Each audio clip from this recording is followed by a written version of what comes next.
दोस्तों, आज चौथे टेस्ट मैच का 5वां दिन खेला गया और आज के दिन बेन स्टोक्स और जो रूट ने टीम इंडिया के गेंदबाजों की खूब पिटाई की, लेकिन फिर अंत में टीम इंडिया के गेंदबाजों ने शानदार वापसी भी की। लेकिन अंत में जो हुआ उसने सभी को हैरान कर दिया। जी हाँ, इस वीडियो में हम आपको आज के खेल का पूरा हाइलाइट्स बताएंगे, तो वीडियो को अंत तक जरूर देखें। और अगर टीम इंडिया के फैन हो तो वीडियो को एक लाइक जरूर करें। इस वीडियो का लाइक टारगेट है 1000 लाइक्स। दोस्तों, मैनचेस्टर के मैदान पर जब दूसरे दिन का खेल खत्म हुआ था तब भारतीय खेमे में उम्मीद की एक हल्की सी किरण थी। इंग्लैंड का स्कोर 2 विकेट पर 225 रन था और अगले दिन सभी की निगाहें इस बात पर टिकी थीं कि क्या भारतीय गेंदबाज इंग्लैंड की मजबूत बल्लेबाजी को रोक पाएंगे। लेकिन तीसरे दिन का सूरज जैसे ही निकला, हालात पूरी तरह से पलट गए। इंग्लैंड की ओर से जो रूट और ओली पोप क्रीज पर मौजूद थे और इन दोनों ने आज वो कर दिखाया जिसकी भारत को बिल्कुल उम्मीद नहीं थी। दोनों बल्लेबाजों ने एक बार फिर टेस्ट क्रिकेट की क्लास और धैर्य का बेहतरीन उदाहरण पेश किया। सुबह का सेशन जैसे ही शुरू हुआ, रूट और पोप ने बेहद सधी हुई शुरुआत की। शुरुआती ओवरों में भारत के तेज गेंदबाजों ने एक बार फिर से लाइन लेंथ में सुधार किया और कोशिश की कि किसी तरह बल्लेबाजों पर दबाव बनाया जाए। लेकिन रूट और पोप बिल्कुल अलग ही लय में दिखे।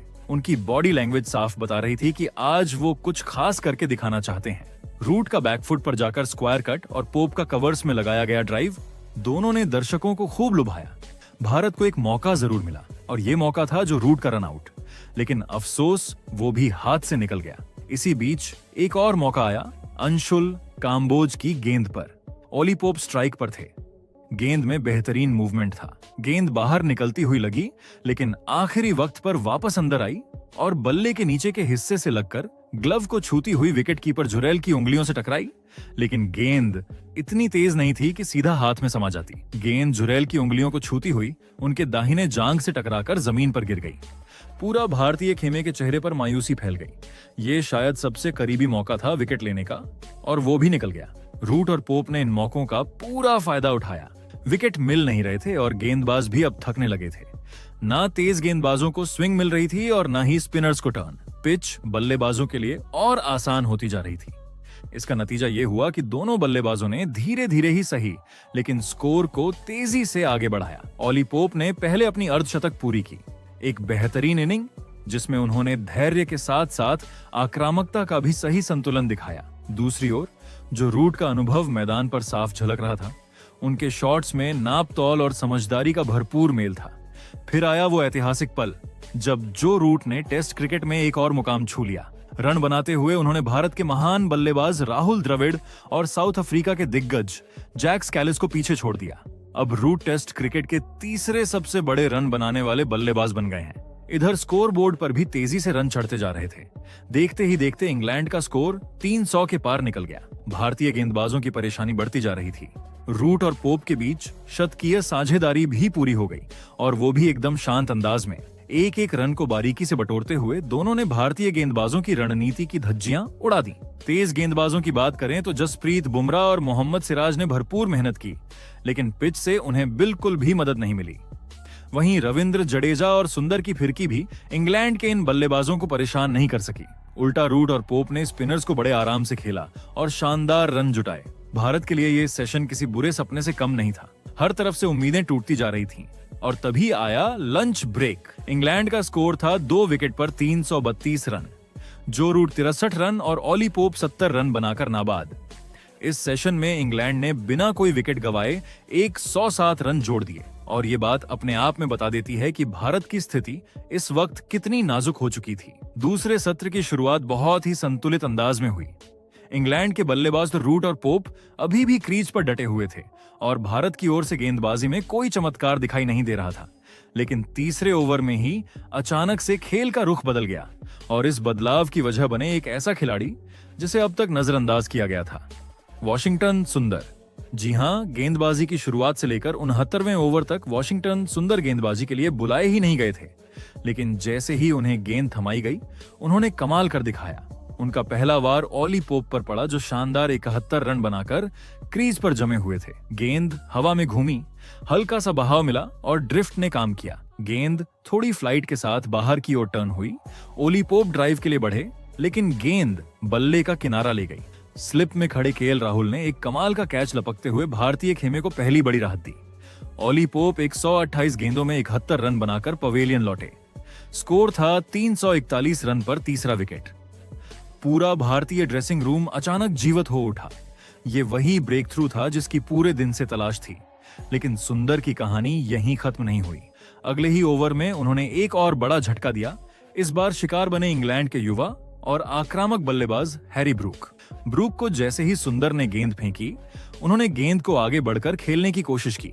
लेकिन यह वॉशिंगटन का अनुभव और हुनर था जिसने ब्रूक को जाल में फंसा लिया। गेंद हवा में बाहर की ओर बहकी। ब्रूक लाइन से पूरी तरह बाहर थे और विकेटकीपर जुरेल ने बिजली की तेजी से गिल्लियां उड़ा दी। ब्रूक सिर्फ 3 रन बनाकर वापस लौटे और इंग्लैंड का स्कोर 444 पर 4 विकेट हो गया। अब भारत मैच में वापसी कर चुका था और सुंदर की ये 2 गेंदें मानो जैसे टीम इंडिया की सांसों में नई जान फूंक रही थीं।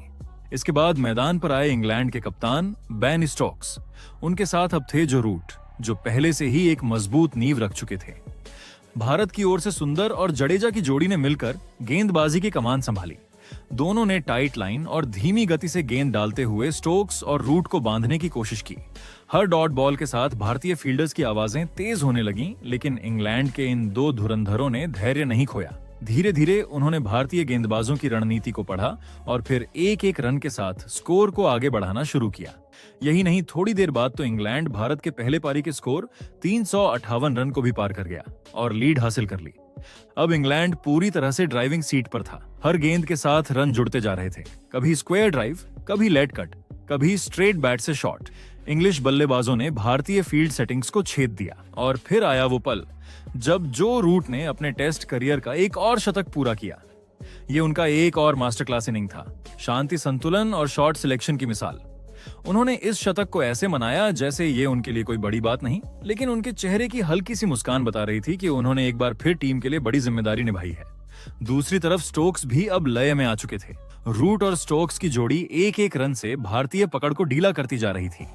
इंग्लैंड का स्कोर धीरे धीरे 400 रन के पार चला गया और जब टी ब्रेक की घोषणा हुई तब इंग्लैंड का स्कोर था 4 विकेट पर 433 रन। रूट शतक बनाकर नाबाद थे और स्टोक्स भी 50 के करीब पहुंच चुके थे। इस सेशन में इंग्लैंड ने सिर्फ 2 विकेट गंवाए, लेकिन रन बनाए 100 से अधिक। ये एक और सेशन था जो इंग्लैंड के पक्ष में गया। भारत ने सुंदर की गेंदबाजी से थोड़ी वापसी जरूर की थी, लेकिन रूट और स्टोक्स ने यह सुनिश्चित किया कि वो पूरी तरह से कमान अपने हाथों में ही रखें। टी ब्रेक के बाद इंग्लैंड ने आगे खेलना शुरू किया।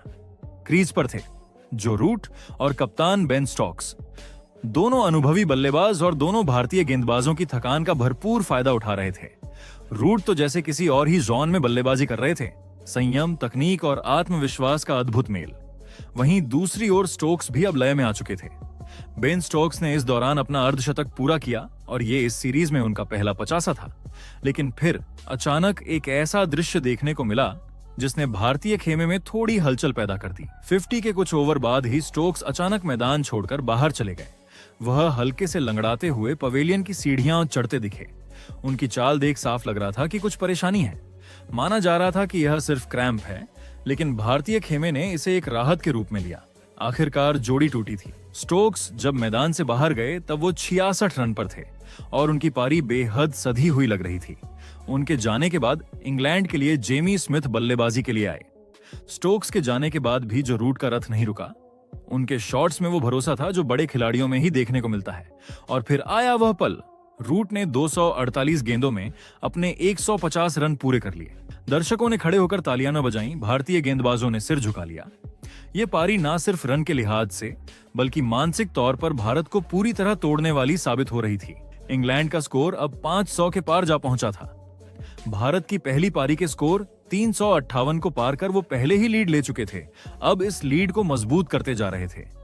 जब ऐसा लगने लगा था कि रूट को शायद आज कोई आउट नहीं कर पाएगा, तब रविंद्र जडेजा ने वो कर दिखाया जिसकी उम्मीद खुद भारतीय टीम ने भी शायद छोड़ दी थी। जडेजा की गेंद हवा में हल्की फ्लाइट के साथ ऑफ स्टंप के बाहर डाली गई। रूट हमेशा की तरह आगे बढ़े ड्राइव खेलने, लेकिन गेंद अचानक टर्न हुई, बेहद शार्प टर्न। रूट चकमा खा गए। गेंद बल्ले को चूमे बिना सीधे विकेट कीपर जुरेल के दस्तानों में समा गई। रूट क्रीज से बाहर थे और जुरेल ने बिना देरी किए गिल्लियां उड़ा दी। जो रूट, जिन्होंने 248 गेंदों में 150 रन बनाए थे, आखिरकार आउट हो गए। ये विकेट भारत के लिए संजीवनी था, क्योंकि रूट जिस अंदाज में खेल रहे थे वह टीम इंडिया को पूरी तरह बैकफुट पर धकेल सकता था। रूट के आउट होने के कुछ ही देर बाद जसप्रीत बुमराह ने भी भारतीय खेमे को खुशी का एक और मौका दिया। उन्होंने जेमी स्मिथ को एक बेहतरीन गेंद पर आउट किया। बुमराह ने थोड़ी वाइड एंगल से गेंद डाली जो ऑफ स्टंप के पास पिच होकर हल्का सीधी हुई। स्मिथ ने उसे खेलने की कोशिश की, लेकिन गेंद उनके बल्ले का बाहरी किनारा लेकर नीचे गिरती जा रही थी। लेकिन जुरेल ने एक शानदार डाइव लगाते हुए आगे की ओर गेंद को पकड़ लिया। स्मिथ सिर्फ 9 रन बनाकर आउट हो गए और भारत को तीसरा विकेट मिल गया इस सेशन में। इसके बाद मोहम्मद सिराज को भी मेहनत का फल मिला। उन्होंने क्रिस वॉक्स को एक ऐसी गेंद पर बोल्ड कर दिया जो बेहद नीचे रह गई। वॉक्स डिफेंस में थे, लेकिन गेंद इतनी नीची रही कि उनके बल्ले के नीचे से निकलकर सीधे स्टंप से जा टकराई। सिराज ने अपनी पहली सफलता हासिल की और भारत को इस सेशन में तीसरी विकेट मिल चुकी थी। वॉक्स सिर्फ 4 रन बना सके और जैसे ही लगा कि भारत इंग्लैंड को झकझोरने में सफल हो रहा है, तभी एक और नाटकीय मोड़ आया। बेन स्टोक्स दोबारा बल्लेबाजी के लिए मैदान पर उतर आए। वो अब भी थोड़े लंगड़ा रहे थे, लेकिन नजर में वही पुराना जज्बा था। यहां से स्टोक्स ने लियाम डॉसन के साथ मिलकर पारी को आगे बढ़ाया और दिन के अंत तक और कोई विकेट गिरने नहीं दिया। इस तरह तीसरे दिन के अंत के बाद इंग्लैंड का स्कोर 7 विकेट पर 544 रन है। उनके पास 186 रनों का विशाल लीड है। स्टोक्स 77 और डॉसन 21 रन बनाकर नाबाद है। आज का दिन भारत के लिए काफी खराब रहा। अंत में टीम इंडिया के गेंदबाजों ने लगातार विकेट्स झटक कर वापसी जरूर की, लेकिन काफी देर हो चुकी थी क्योंकि इंग्लैंड अब काफी आगे निकल चुका है। तो दोस्तों, आप टीम इंडिया के आज के प्रदर्शन को 10 में से कितने नंबर दोगे? कमेंट जरूर करें।